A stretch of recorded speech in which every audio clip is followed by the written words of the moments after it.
The dangerous thing about hatred is that sometimes it lives in silence, not strong enough to grow, with voices around it too ashamed to announce its presence. But this past week, that hatred has come out roaring, breathing hot air on the back of necks, causing oceans of progress to steam up and fog our world. It is grayer than I remember. There is more empty than can fit in my memories. I see people walk the streets naked in groups. They carry nothing to hold onto bodies. There's race and religion painted on foreheads, flags made out of shrapnel sewn onto backs, queerness pierced through eyelids. And no one can stretch without pulling at strings of paranoia, making bodies treason themselves. No one can blink without metal scratching at their eyes, coloring vision with hurt. And this silent world has taught the hairs on my body how to stand at attention. Robbed me of flesh, no cushion against the cold of the world, made my bones rattle against lack of love, of good, of us. Yeah. And I don't know if I'll learn how to laugh properly again. That it won't come back easy like riding a bike, so I keep crying. And I don't know if I want to or not, but it is the only familiar thing that I still know how to do.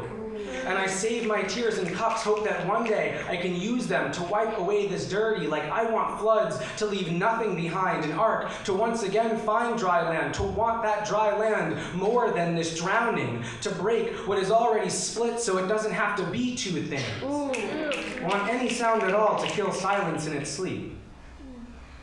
But I am huddled in corners, fearing bodies, who cannot see me standing right in front of them, who never saw where I stood, who can only see straight when looking at straight things, who use crosses as mounts for police caliber guns because they don't want to be too close to the things they kill, who use kipot as gags to strangle strangle the echo of their very own history, my very own history.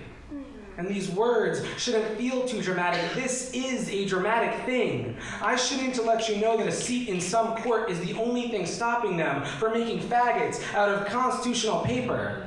That executive orders sound too much like real, or like we don't have a choice in the matter. If only they couldn't take away our choices for things that matter. Yes. And these bodies are fully clothed, laughing so loudly. The only sound against the silence. They carry privilege and safety and normal in their arms. Don't need to hold onto bodies in order to have them. I am scared to be in their presence, that they are everywhere, yet I don't know who they are. That hate has adapted into costumes, and some wear it with knowing grins behind polite faces, and others with fear and ignorance behind apathy. And I wonder, all I can do is wonder who has been wearing it all along. That they'll betray me, that they already have.